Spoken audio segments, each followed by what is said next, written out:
Welcome welcome welcome, स्वागत है आपका एक और नई वीडियो में। आप मुझे कॉल भी कर सकते हो, डिस्क्रिप्शन में ईमेल और इंस्टाग्राम है।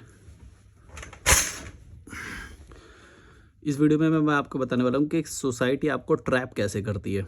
मतलब आपको अगर ये चीज़ें पता रहेगी तो शायद आप बच सकते हो इनसे, वरना कॉमन सेंस जिसके अंदर होगा, जिसके अंदर नेचुरल इंटेलिजेंस होती है, वो तो वैसे भी बच जाएगा। उसको कोई फ़र्क नहीं पड़ेगा कि मैं बताऊँ या कोई बताया ना बताए। पर बता देते तो कभी कभी शब्द मिल जाते हैं, उदाहरण मिल जाते हैं, रिलेटिबिलिटी मिल जाती है कि भाई हाँ यार, बोल तो सही रहा है, ऐसा ही होता है।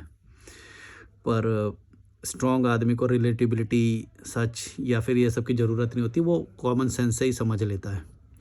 चलो देखते हैं, तुम लोग ये पहले से समझते थे या फिर वीडियो देख के समझ रहे हो। शुरू करते हैं। How the society traps you. पहला पॉइंट, नेवर। ये सोसाइटी ना कभी भी सच नहीं बोलती। Never speaks the truth. ये सोसाइटी कभी सच नहीं बोलती। तुम देखना, बहुत सारे ऐसे इंसिडेंट्स होते हैं, बहुत सारे ऐसे इवेंट्स होते हैं या वो होते हैं, ये ना कभी भी सच नहीं बोलते। वहाँ पे इन्हें बुरा लग रहा होता है, गर्मी लग रही होती है, वहाँ पे भीड़ होती है, वहाँ पे बहुत कुछ होता है, लेकिन ये ना एक छलावे में जीते रहते हैं कि पता नहीं ये किसी को अच्छा मानते हैं या फिर इनके पास कुछ और होता ही नहीं है करने के लिए। तो ये लोग ना बड़े झूठे होते हैं। तुम इनको गौर से देखोगे तो जैसे मेरे को होता है, मैंने क्या करा जब मैंने इस सोसाइटी को समझना शुरू करा या मेरे को इससे क्यों नफरत है, तो क्योंकि मैं सच बोलता था। मैं हमेशा नोटिस करता था कि अगर कहीं पे तुम्हें लाइन में लगना पड़ रहा है, वो भी छोटे लोगों के साथ, गरीब लोगों के साथ, जिनका कोई ना कोई मकसद होता है, वो ज़िंदगी भर गरीब रह जाते हैं। मैं बताऊं, एक वीडियो मैंने स्क्रिप्ट बना रखी है, ये देखो। तो मैं इसमें ये भी बताने वाला हूँ कि आप ज़िंदगी भर गरीब ही रहोगे हमेशा, एक बात याद रखना तुम। तो ये मैं उस वाली वीडियो में बताऊँगा, जल्दी अपलोड हो जाएगी वो भी। तो मैं ये तुम्हें इसमें वीडियो में ये बताना कि ये लोग ना ज़िंदगी भर गरीब रहते हैं, लाइन में लगने वाले लोग होते हैं ये। इनके टाइम की कोई वैल्यू नहीं होती। ये ना बहुत बेकार लोग होते हैं, ये गरीब लोग जो होते हैं। तो मैं क्या बोला था, हाँ, ये क्योंकि ये सच नहीं बोलते। ये कभी सच नहीं बोलेंगे, देखना। ये भीड़ में लगे रहेंगे, कभी भी नहीं बोलेंगे कि भाई हमें बुरा लग रहा है। कभी इनके पास नेचुरल इंटेलिजेंस का वो हाई लेवल होता ही नहीं है कि ये रिटेलिएट भी करें या फिर उस ऊंची अथॉरिटी के खिलाफ भी कुछ बोलें। ऊंची अथॉरिटी के खिलाफ बोलने की जो वो होती है ना, वो सिर्फ स्ट्रॉन्ग लोगों में होती है, जो ट्रैप में फंसते नहीं है, ये अच्छे के छलावे में नहीं फंसते। जो तुम ना कभी अच्छे के छलावे में मत फंसना और हमेशा सच बोलना। अगर तुम सच बोलोगे ना जहाँ पे, तुम उस चीज़ से निकल जाओगे, या फिर वो सोसाइटी या फिर वो ग्रुप तुमको खुद ही लात मार के निकाल देगा, जो कि तुम्हारे लिए सही होगा। पहले तुम्हें लग सकता है कि भाई वो मेरे साथ ऐसे क्यों हुआ। अच्छा, ये भी एक झूठ लगना है कि कई लोग ना अपनी पावर को इतना ज़्यादा समझते हैं कि वो मेरे को कैसे कोई निकाल सकता है, मेरे साथ कोई कैसे ऐसा कर सकता है। भाई तुम कुछ भी नहीं हो। पहली बात, अगर तुम उनके लिए लाभकारी नहीं हो, मतलब कोई बेनिफिट नहीं दे रहे हो तुम्हें, उन्हें वो तो लात मार के निकालेंगे, बल्कि तुम उनकी सोसाइटी को और खोखला कर दोगे अगर उनके बीच में रहोगे तो। तुम स- तुम समझ रहे हो क्या होता है। इसलिए वो तुमको लात मार के निकालेंगे, और ये तुम्हें एक्सेप्ट करना चाहिए। तुम अपने आप को हीरो मत समझो ज़्यादा, तुम अपने आप को ज़्यादा वो भगवान मत समझो कि वो यहाँ पे भाई हमेशा लेन देन होता है बेनिफिट का, सीधा बात है। बेनिफिट दोगे तो तुम वो सोसाइटी का हिस्सा बना रहोगे, और उसके लिए तुम्हें झूठ बोलना पड़ेगा। अगर सच बोलने वाला बंदा होएगा, ये एक सोसाइटी कभी भी सच बोलने वाले को एक्सेप्ट नहीं करेगी, क्योंकि सबको पता है कि सच क्या है। सबको पता है कि ये लाइन में लगने वाले लोग होते हैं, ये बाबाओं के या उन सब की लाइन में लग जाते हैं, कहीं पे भी जाके लाइन में खड़े रहेंगे यूं करके। तो भाई 4-4 घंटे, इनका कोई समय की वैल्यू नहीं है भाई। मैं क्या बताऊं यार, बहुत बहुत ही गंदे होते हैं ये गरीब लोग जो होते हैं ना भाई। 4-4 लाइन में खड़े रहेंगे 4-4 घंटे, और कभी ये बात नहीं बोलेंगे कि भाई हमें बुरा लग रहा है, वो पेट में भूख लग रही होगी, वॉशरूम जाना होगा इनको, या कुछ भी हो रहा होगा, ये पसीने होता रहेगा। भीड़ एकदम घटिया लोगों के बीच में खड़े रहते हैं। इतना घिन आती है ना मेरे को इनसे, इतनी घिन आती है। ये जो लाइन में खड़े होने वाले लोग होते हैं, ये जो शर्ट पैंट वाले लोग होते हैं, इतनी घिन आती है। मैं सोचता हूँ क्या लाइफ स्टाइल है तुम्हारा यार। 4-4 घंटे से खड़े हुए हैं। कई बार तो मैंने वीडियो में रिकॉर्ड किया है, तुम देखना मेरे वीडियोज़ में। ये कहीं पर भी होंगे, लाइन लगा लेंगे भाई, 10-10 किलोमीटर की लाइन में खड़े हो जाते हैं। ये 1-1 किलोमीटर की लाइन लगी रहेगी, ये खड़े हो जाते हैं उसमें। इनको कुछ गलत ही नहीं नजर आता, क्योंकि इनके टाइम की कोई वैल्यू ही नहीं है। तुम समझ रहे हो। तो ये जो लाइन में खड़े होने वाले लोग होते हैं, इनसे दूर रहना। जितने पूरी ज़िंदगी में जितना तुम कम लाइनों में खड़े होगे ना, उतना तुम्हारा जीवन अच्छा जाएगा। इसका मतलब ये है कि तुम अपने आप को वैल्यू कर रहे हो, तुम अपने टाइम की वैल्यू कर रहे हो। और उस लाइन में कैसे लोग हैं ये भी देखना हमेशा। ये रिक्शे वाले, सब्जी वाले, ये गरीब लोग जो होते हैं, इनकी लाइन में कभी भी खड़ा मत हो। ये जहाँ पे खड़े हो रहे हैं, समझ लो वहाँ पे अगर तुम खड़े हुए तो तुम्हारा ऑरा गिरना ही गिरना है। ये सोसाइटी ट्रैप कर ही लेगी तुमको। तुम समझ रहे हो क्या नहीं करना है। हमेशा सच बोलना है। ये देखना लाइन में खड़े रहेंगे, कभी सच नहीं बोलेंगे कि हमें तकलीफ हो रही है या वो हो रही है, ये खड़े रहते हैं लाइन में। तो लाइन में खड़े मत होना और इन गरीब लोगों के साथ मत रहना और सच बोलना। ये लोग ना देखना तुम कभी भी सच नहीं बोलेंगे, इनको तकलीफ हो रही होती है, इन्हें ये भाई बेहतरी का तो ये मजाक उड़ाते हैं। एक मैंने पता नहीं इसी वाली स्क्रिप्ट में लिखा है या किसी और वाले वीडियो में लिखा है, भाई ये मजाक उड़ाते हैं अच्छी चीज़ों का मजाक उड़ाते हैं और गलत चीज़ों में पड़े रहते हैं। तुम समझ रहे हो? कितने घटिया लोग होते हैं ये। भाई मैंने कितने देखा है ये अच्छी चीज़ों का मजाक उड़ाते हैं यार। भाई ये कैसे हो सकता है? मेरे को हंसी आती है इस बात में। भाई बुरी चीज़ों को भोगते रहते हैं, खुद दुखी होते रहते हैं, इनको पता नहीं कैसे यार अच्छी चीज़ों का मजाक उड़ा लेते हैं ये लोग। जो तुम्हें कंफर्ट कर रही है, जो तुम्हें लग्जरी दे रही है, जो तुम्हें अच्छा महसूस करा रही है, उसका मजाक उड़ाते हैं। अच्छा क्यों करते हैं? ये भी एक वो है साइकोलॉजी है कि भाई उसे पा नहीं सकते, उसे हासिल नहीं कर सकते, तो उसका मजाक ही उड़ा लेते हैं। भाई कम से कम हम इन 4 लोगों के बीच में ही बड़े हो जाएंगे। अरे भाई किन के बीच में बड़े हो रहे हो? वो भी तो छोटे ही लोग हैं, वो भी तो गरीब लोग हैं, उनके बीच में बड़े हो जाओगे अच्छी चीज़ों की तारीफ बुराई करके, अच्छी चीज़ों की बुराई कर लोगे। भाई मैंने कितना देखा ये जिम वालों की बुराई करते हैं, जो जिम जा रहा है भाई ये तो नकली है, आर्टिफिशियल है, मशीन वाला। ना हम ये सब नहीं करते। ऐसे बोला भाई मेरे को कितने लोगों ने ना एकदम, मैं बताऊं तुम्हें, ऐसे बोला नहीं हम जिम विम नहीं करते, हमें ना नेचुरल है। अबे जिम भी तो नेचुरल है भाई, वो स्टेरॉइड होते हैं, वो अलग चीज़ होती है जो तुम बोल रहे हो कि भाई अननेचुरल है, ये वो है। जिम जाने का मतलब अननेचुरल नहीं होता है। जिम मतलब बस एक रेजिस्टेंस देने के लिए मशीनें हैं, लोहा है, वो लोहा है बस। वो मशीन अपनी तुम्हारी मसल्स के अगेंस्ट ग्रेविटी को पुल करता है, तो तुम्हारा मसल जो है टीयर होता है और फिर वो बॉडी ग्रो होती है। ऐसा है, तुम समझो, लॉजिक समझो। अननेचुरल कैसे हुआ वो? जब तुम अपने मसल को जब वेट दोगे, जब वो दोगे तो वो टीयर होता है, उसके बाद फूड डालते हो तो वो ग्रो होता है। ये लोग उस चीज़ का भी मजाक उड़ाते हैं भाई, ट्रैवल का मजाक उड़ाते हैं। अच्छा कोई ज़्यादा अच्छा बन जाए तो ये अच्छा दिखाई दे, उसका मजाक उड़ाते हैं। अच्छी कोई गाड़ी लिया है, स्कूटर बाइक लिया है, उसका मजाक उड़ाते हैं। सारी अच्छी चीज़ों का ये मजाक उड़ाते हैं और मुंह बनाते हैं, ऐसे ऐसे करते हैं। तुम समझ रहे हो भाई? ऐसे आड़े टेढ़े मुंह बनाते हैं ये अच्छी चीज़ों को देख। अच्छी चीज़ों को देख तारीफ करनी चाहिए कि हाँ भाई तूने कुछ अच्छा, तूने मेहनत करी, तूने अपने कंफर्ट जोन से बाहर जाके मेहनत करी, कुछ वो किया तो तुझे ये मिला है, अच्छी बात है, उसका अप्रिशिएट करना चाहिए उसे। ये मजाक उड़ाते हैं तो ये सच नहीं बोलते। मतलब मेरा पहला ही बड़ा हो जाता है ज़्यादा, तो दूसरा वाला करते हैं सीधा। फिक्टिशियस स्टोरीज, ये ना काल्पनिक कहानियाँ बहुत मानते हैं, बनाते हैं और तुमको भी बहुत सारी काल्पनिक कहानियाँ सुनाते हैं, जिससे कि सच्चाई क्या है तुमको कभी भी पता ना चले और तुम इनके सोसाइटी के इस ट्रैप में फंसे रहो। ये एक बहुत बड़ा ट्रैप होता है। ये जो एक बात बता दूँ, दुनिया में ना यहाँ पे हर चीज़ एक कहानी है। जो तुम्हें इतिहास भी बताया जा रहा है वो भी एक कहानी है। इतिहास किसी ने नहीं देखा, जो जिंदा रह गया उसी वही बोलेगा अपनी कहानी और तुम्हें लगेगा कि वही सच है कहानी। ऐसा ज़रूरी नहीं है, लेकिन ऐसा ज़रूरी नहीं है। 2 लोग, एक बंदा ईमानदारी से लड़ा, एक बंदे ने शातिरगिरी करी बहुत चालाकी से, और ये बंदा मर गया मान लो ईमानदारी वाला, और ये वाला जिंदा रह गया। तो जो भी ये बताएगा तुमको वो ही पता चलेगा और वो ही मानना पड़ेगा तुम्हें। ये तो बंदा मर गया ना, अब तुम्हें इसका क्या पता ये। और या फिर जैसे मान लो अंग्रेज यहाँ से जब चले गए या वो चले गए, वो लोग अपनी स्टोरी थोड़ी बता रहे हैं, लेकिन तुम जिनसे भी सुन रहे हो वो लोग यहाँ पे रह गए, वो लोग तुमको कहानियाँ सुना रहे हैं। जो लोग जिंदा रह गए वो लोग तुमको कहानियाँ सुना रही हैं। तो एक बात याद रखना कि इतिहास को मैनिपुलेट किया जा सकता है, किया जाता है। तुम खुद देख लो, तुम खुद करते होगे, ऐसी बहुत सारी कहानियाँ होंगी। जब तुम किसी भी अपने दोस्त को बताते हो तो कितने बदलाव तो तुम ही कर देते हो उसमें। जब भी कोई छोटा इंसिडेंट होता है, कोई पता नहीं लड़की से मिल के आ जाएगा, अरे तेरे भाई ने तो बिल्ली मार दी, समझिए।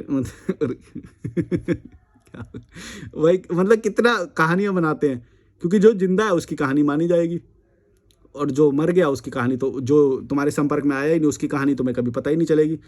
तो कोई भी कहानी, एक बात याद रखना कि जो भी बोल रहा है, जो भी उस कहानी को सुना रहा है, तुम बस उसका विजन उसके अकॉर्डिंग सुन रहे हो, और उसका पर्सपेक्टिव भी हो सकता है। ये भी याद रखना, पर्सपेक्टिव्स भी अलग अलग होते हैं।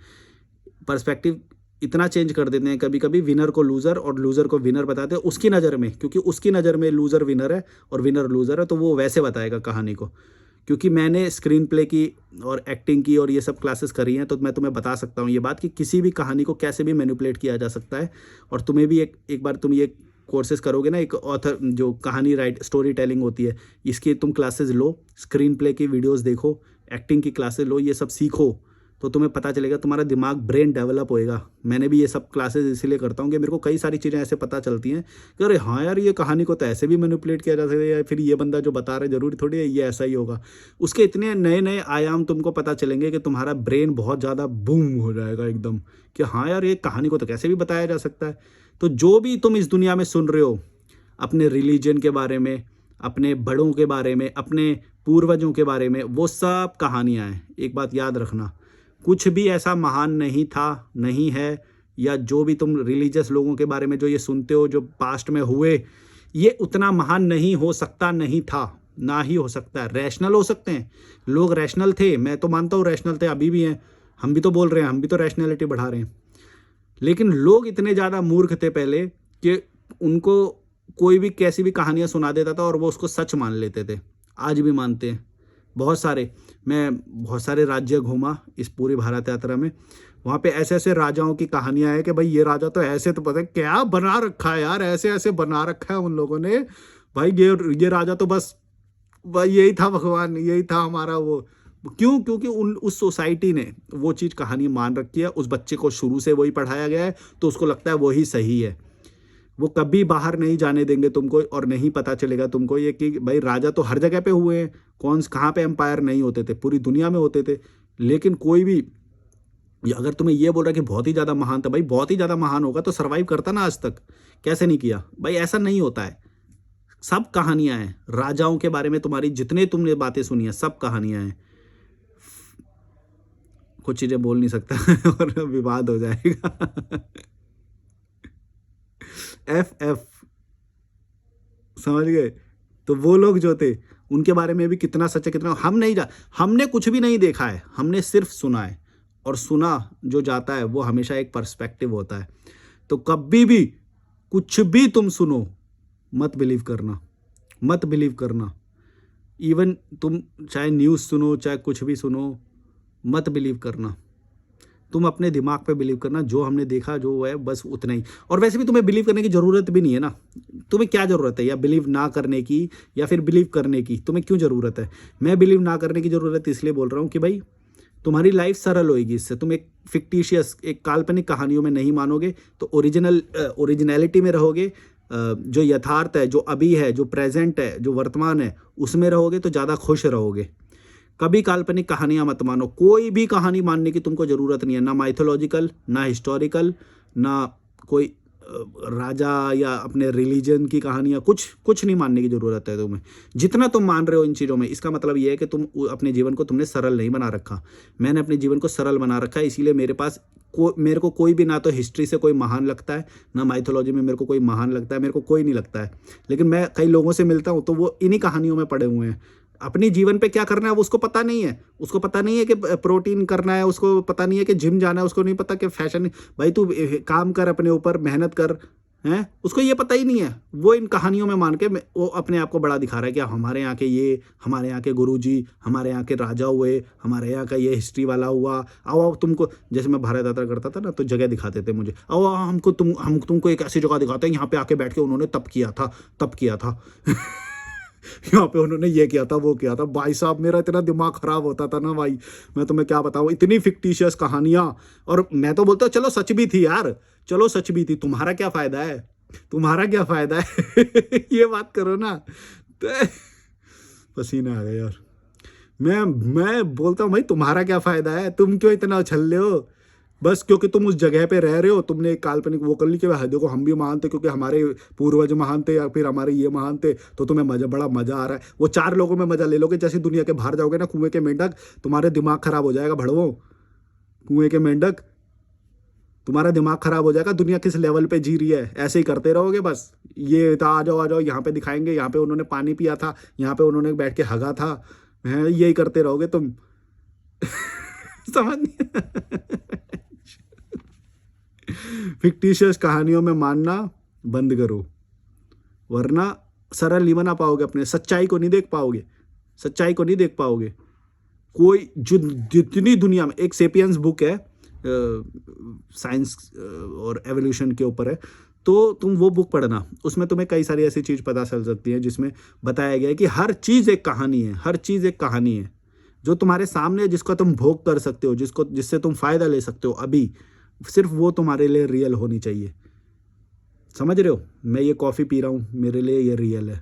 मैं क्रिएटिन ले रहा हूँ, मैं मल्टीविटामिन ले रहा हूँ, मैं प्रोटीन पाउडर ले रहा हूँ, मैं बनाना खाता हूँ, मैं दही खाता हूँ, ये मेरे लिए सारी रियल चीज़ें हैं। मैं पनीर खाता हूँ, मूंगफली खाता हूँ, जो भी मेरे बेनिफिट की चीज़ें, मैं वॉक करता हूँ, नदी किनारे वॉक करता हूँ, ये मेरे बेनिफिट की चीज़ें हैं। समझ रहे हो? उसी को सच मानना, वो ही तुम्हारी लाइफ को बेटर करेगी।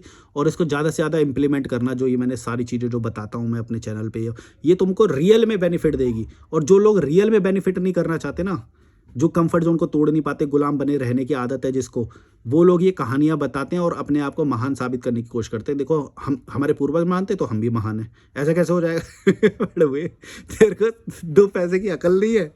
अबे भाई, तेरा फ़ायदा, तेरे जो तू खा रहा है अभी, जो तेरी बॉडी पे लगेगा, वो बॉडी का फ़ायदा, जो तू अकेले रहेगा, काम डाउन रहेगा, मेंटल पीसफुल स्टेट में रहेगा, घूमेगा फिरेगा, उससे तेरा मन और मस्तिष्क और जो काया माया, ये जो सब है, ये तेरा सेट रहेगा, उससे तेरा फ़ायदा है, मैं मानता हूँ।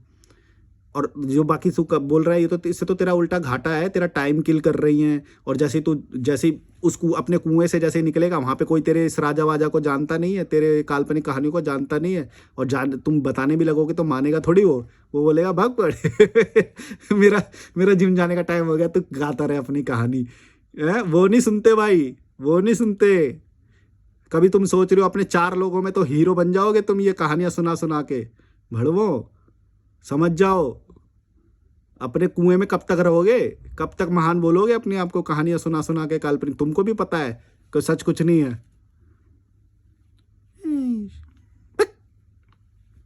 यार 3 पॉइंट में इतना हो गया? अरे 2 पॉइंट हुए अभी तो। Fake lies and allegations about good thing. देखो, अभी ये थोड़ी देर पहले मैंने एक चीज बोली थी ना, कि ये अच्छी चीज़ों के बारे में बुरी कहानियाँ, बुरी बातें बताएंगे हमेशा तुम्हें। जैसे ये जिम वालों के बारे में, ट्रैवल के बारे में, या कुछ भी अच्छी चीज़ के बारे में बुरा बोलेंगे, हमेशा बुरा बोलते हुए नजर आएंगे। किसी ने कोई गाड़ी खरीद ली तो उसके अंदर कमियां निकाल देंगे कि बाइक से, ये 400 सीसी की बाइक ले रखी है, 400 सीसी की बाइक से एक्सीडेंट हो जाता है। मतलब ऐसे कुछ भी बोलेंगे। जो भी बेहतर चीज़ है ये उनसे एक्सेप्ट नहीं होती। अच्छी चीज़ों के बारे में बुरी कहानियाँ बोलना इनका वो है। कोई भी अच्छी चीज़ तुम खरीदोगे या वो करोगे, ये पहले तुम्हें उसमें गलतियां निकाल के दिखा देंगे। फंसना मत, फंसना मत। हर अच्छी चीज़ के बारे में तुम्हें बहुत बुरी कहानियां मिल सकती हैं, क्योंकि ये समाज हमारा ऐसा है, लंगड़ा समाज है। इसमें बिल्कुल खोखला समाज है। इनको सच झेलता नहीं है, खुद इंप्रूव करना नहीं चाहते, कंफर्ट जोन से निकलना नहीं चाहते, मेहनत करना नहीं चाहते। ये फेक एलिगेशंस लगाते हैं about the good things, about the good people. जो अच्छे लोग हैं, जो अच्छी जगह है, जो अच्छे लोग हैं, जो अच्छी चीज़ें हैं, उन सब के बारे में तुम्हें बुरी कहानियां सुनने को मिलेंगी। ये हमेशा बुरा बुरा बोलेंगे। तो कोई अच्छी चीज़ ले आएगा, कोई अच्छी जगह घूमने जाएगा, ये हमेशा तुरंत उसके अंदर गलतियां निकाल देंगे। ये गलतियां निकालने के लिए बैठे रहते हैं। हाँ, जाना तो चाहिए, लेकिन वहाँ पे ना ऐसा हो जाता है। हाँ, ये चीज़ तो ठीक तो लग रही है, लेकिन पता है इससे एक्सीडेंट भी हो जाता है। 400 सीसी की क्या ज़रूरत है?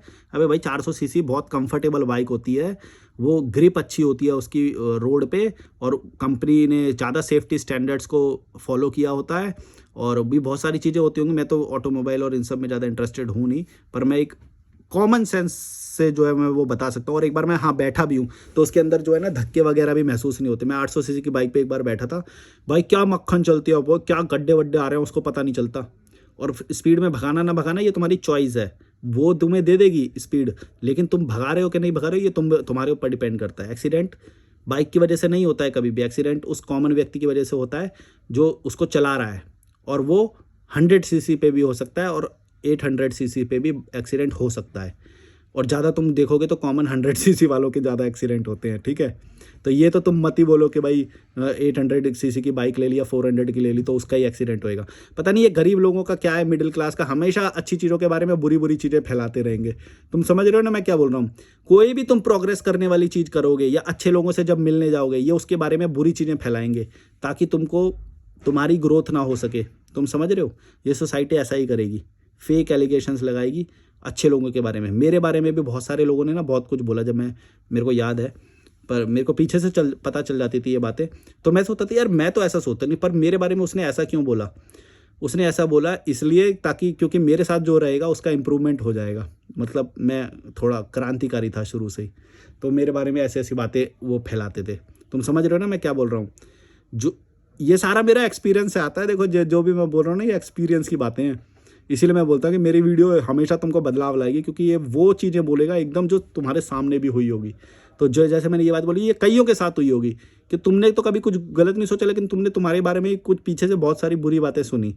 तो ऐसा क्यों हुआ? क्योंकि भाई तुम शायद इम्प्रूवमेंट करने वाले बंदे हो। किसी का अगर तुम इम्प्रूवमेंट कर दोगे तो सोसाइटी वो नहीं चाहती, उसके माँ-बाप भी वो नहीं चाहते। एक मैं वो भी बनाऊँगा, हाउ पेरेंट्स मैनिपुलेट्स यू। उसमें भी मैंने ये पॉइंट डाला है कि माँ-बाप कभी भी नहीं चाहेंगे कि तुम किसी आज़ाद व्यक्ति से मिलो या फिर तुम्हारे अंदर आज़ाद विचार आ जाएँ, क्योंकि उससे तुम उन्हीं को ही छोड़ दोगे, फिर उनके अंदर गलतियाँ निकालने लग जाओगे। तुम समझ रहे हो? तो ये 3 पॉइंट हो गए कि ये ना अच्छी चीज़ों के बारे में, अच्छे लोगों के बारे में, अच्छी जगह के बारे में हमेशा गलतियाँ निकालेंगे और तुम्हें मैनिपुलेट करेंगे। तुम्हें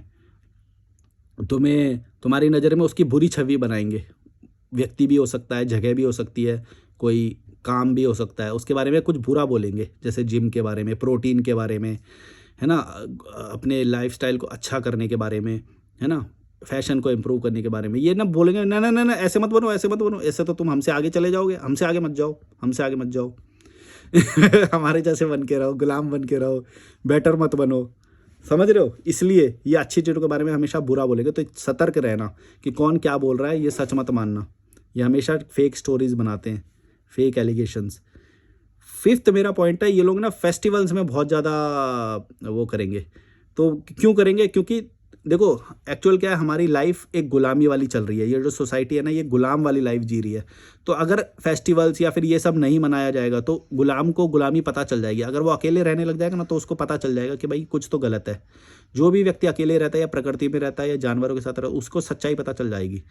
तो इसीलिए फेस्टिवल क्रिएट करेंगे, ये आईपीएल, ये सब जो चीज़ें हैं ना, ये तुमको गुलाम बनाए रखती है कांस्टेंट। क्योंकि जब तुम्हारा थिंकिंग प्रोसेस ऑन होना होता है, तब ये तुम्हें मनोरंजन में डाल देते हैं। और मनोरंजन में जो थिंकिंग प्रोसेस में जो दिमाग लगना चाहिए, वो तुम्हारा ऐसे त्योहारों में लग जाएगा। देख लेना, जहाँ पे ज़्यादा त्योहार होंगे वही सबसे ज़्यादा करप्ट देश होएगा। जैसे भारत में 365 में से लगभग 200-250 तो सारे त्योहार में ही चले जाते हैं। तो ये क्या है, ये लोग यही करते रहते हैं, सच्चाई कभी देख ही नहीं पाते।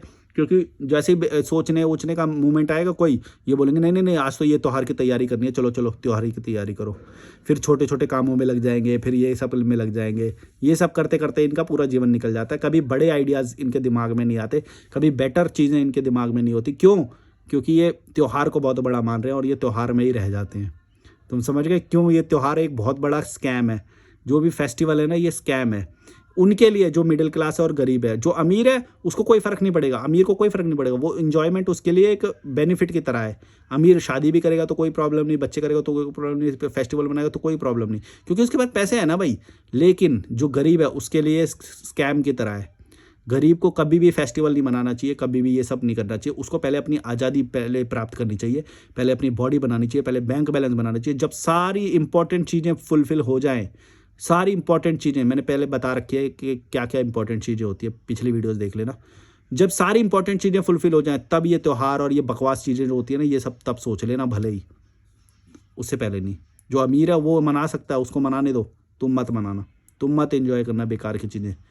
अपने ऊपर पैसा खर्चा करो, अपने ऊपर इन्वेस्ट इन योर सेल्फ, अपनी बॉडी के ऊपर, अपने एक्सपीरियंसेस के ऊपर। तुम वो करोगे तो तुम्हारा जीवन ज़्यादा सरल बनेगा।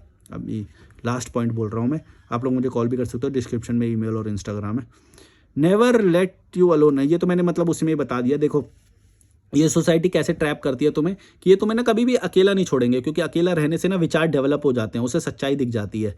और तुम्हें जैसे सोलो ट्रिप पे नहीं जाने देंगे, या फिर कोई वैसे पर्सन से ना मिल जाए, या नेचर में, या तुम्हें ना हमेशा काम देते रहेंगे, काम करो काम करो काम करो, पढ़ाई करो पढ़ाई करो पढ़ाई करो। और अगर स्किल भी कराएंगे तो वो भी तुम्हें एंगेज करने के लिए, ये किसी तरह से तुमको ना खाली नहीं होने देंगे।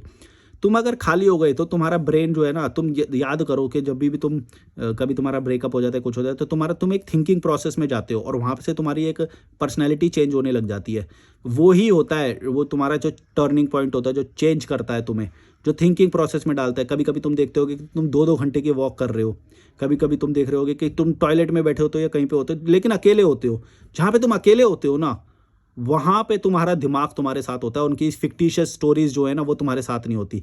जैसे ही तुम अकेले होगे तो तुम्हें सारी सच्चाइयाँ दिखने लग जाएगी। अगर तुम्हारे अराउंड में ये रहेंगे ना, ये सामाजिक लोग, ये कैसे ट्रैप करेंगे तुम्हें, कहानियाँ सुनाएंगे, ये करेंगे वो करेंगे, ये मैंने बता दिया है ना। तो ये जब तुम अकेले होगे तब तुम्हें सच्चाई दिख जाएगी। यार जीने के लिए तो यार हवा चाहिए, पानी चाहिए, खाना चाहिए, सोना चाहिए, ये है इंपॉर्टेंट चीज़ें। अकेले रहते ही ये बात समझ में आने लग जाती है। जैसे ये सोसाइटी आएगी, ये तुम्हें भर देगी विचारों से, ये करो ये करो ये करो, चलो चलो त्योहार आ गया, कल ये तो, अरे इतने बार को ये त्योहार आने वाला है, इतने दिन बाद ये त्योहार आने वाला है, ऐसी ऐसी कहानियाँ। त्योहार भी एक कहानी है, त्योहार भी एक कहानी है। Everything is a story. जो मैंने बुक बताई सेपियंस, वो तुम पढ़ोगे, उसके अंदर पता चलेगा कि एवरीथिंग इज अ स्टोरी। तुम्हारा रिलीजन एक कहानी है, तुम्हारी मान्यताएं एक कहानी है, तुम्हारा फेस्टिवल एक कहानी है, तुम्हारा परिवार में रहना एक कहानी है, या परिवार में जो ये भी जो होता है, मतलब बुराई चल रही है भले ही परिवार में, फिर भी एक साथ रहो। क्यों रहो? क्योंकि हम एक कहानी से जुड़े हुए हैं हम सारे, कि भाई नहीं कुछ भी हो जाए। ये एक प्रेम रतन धन भाइयों में एक डायलॉग है कि परिवार तो परिवार होता है। अरे भाई इतना सारा वो, इतना वो भाई, अगर तुम एकदम, मैं तो कोई गंदा शब्द बोलने वाला था, अगर तुम एकदम अपनी पीठ से पीठ जोड़ के बार बार खड़े रहोगे तो फिर एक दूसरे को टाइम नहीं मिलेगा, एक दूसरे को ही खा जाओगे। समझ रहे हो? एकदम जुड़ के नहीं रहना चाहिए, थोड़ा अलग अलग रहना चाहिए। उससे क्या है, एक दूसरे का टाइम मिलता है। तुम देखो कि जैसे विदेशों में जो कल्चर होता है उसमें थोड़ा थोड़ा टाइम देते हैं, वो अपॉइंटमेंट लेते हैं। क्यों? क्योंकि उससे क्वालिटी टाइम होता है, वो क्वालिटी टाइम होता है। ऐसे नहीं कि एक भाई कोई कुछ भी ला रहा है, साबुन भी ला रहा है तो वो भी दिखाई दे रहा है, कहाँ बैठ रहा है ये भी दिखाई दे रहा है, किससे बात कर रहा है ये भी दिखाई दे रहा है, सब दिखाई दे रहा है। तो उससे क्या है, प्रेम घट जाता है। प्रेम रतन कम पायो। तो ना, कि अगर तुम्हें सच में किसी से भी प्रेम करना, मेरा तो एक ये थ्योरी है कि अगर हस्बैंड वाइफ भी हो ना, तो उनको 2 अलग अलग कमरों में रहना चाहिए, जिससे कि प्राइवेसी भी अलग रहेगी, और उनको वो एक दूसरे को अगर कम टाइम देंगे तो एक दूसरे के बारे में ज़्यादा क्यूरियस रहेंगे, जिससे कि उनका रिलेशन अच्छा होएगा। अगर तुम एक ही उसमें बैठो, एक ही उसमें तो प्यार प्रेम तो कम होएगा ही भाई। भाई जब प्राइवेसी की जरूरत है तब प्राइवेसी होनी चाहिए। मैं तो मानता हूँ कि पति और पत्नी दोनों को 2 अलग अलग रूम में रहना चाहिए, अगर गलती से उनकी शादी हो भी गई है तो इतने ज़्यादा तुम खुश रहोगे, उससे हैप्पी भी रहोगे, प्राइवेसी को एंजॉय भी करोगे।